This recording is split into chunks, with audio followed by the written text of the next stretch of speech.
喺繁華都市嘅頂層住住一位叫陳大富嘅商人，佢擁有晒所有人都羨慕佢哋數之不盡嘅財富，一位成日喺屋企開住燈等睇翻嚟嘅溫柔老婆，仲有一對成績優異、從來唔使佢擔心嘅仔女，睇住佢好似皇宮咁嘅豪宅，餐餐都係山珍海味，衣櫃入邊全部都係訂做嘅華麗衫。不過陳大富成日都皺晒眉，覺得咖啡唔夠香，床褥唔夠軟，連老婆嘅關心都嫌煩，仔女自律又覺得悶。佢覺得生活就好似一潭死水，完全冇快樂可言。有一日喺企喺露台上邊對住天空嘅母錦大叫：神啊，點解你俾咗我哋多嘅，但又唔俾我快樂？我人生入邊咁多唔開心，求你幫我揾翻快樂啦！天空傳咗一把平靜嘅聲音：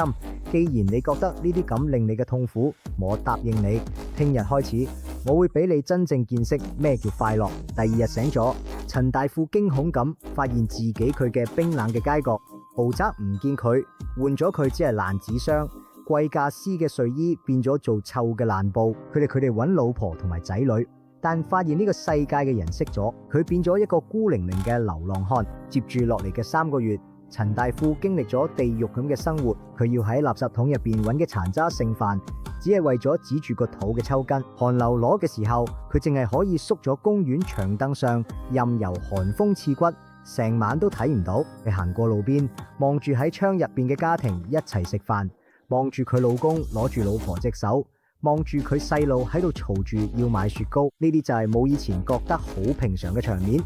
而家佢哋眼中竟然閃住神聖嘅光芒。佢而家每晚都喊，佢唔再渴望錢，佢只係掛住老婆煲嘅熱湯，掛住細路清脆嘅笑聲，掛住嗰個以前俾佢嫌蒼褥唔夠軟嘅屋企。當陳大富餓到差唔多暈低嗰陣，神又再出現：你而家揾到快樂未啊？陳大富跪咗嘅地下，眼淚直流。神啊，我錯㗎，我以前住喺天堂，卻以為自己冇受苦，我咩都有，但連一個微笑都吝嗇。求你將屋企還返俾我，就算我下半世只食青菜，只要可以見到屋企人咁樣，佢就已經係我最大嘅快樂。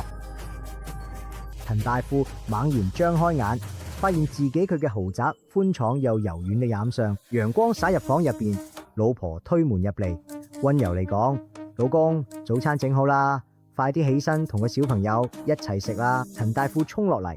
緊緊咁攞住老婆同嘅小朋友，眼淚直流。家人驚訝咁問佢發生咩事，佢只係不斷重複：我太快控啦，我真係太快控啦。由嗰日開始，陳大富變咗一個人，冇食咗簡單嘅嘢都覺得好好味。喺珍惜同家人相處嘅每一秒，佢終於明白，快樂唔係嚟自擁有更多，而係嚟自珍惜自己擁有嘅一切。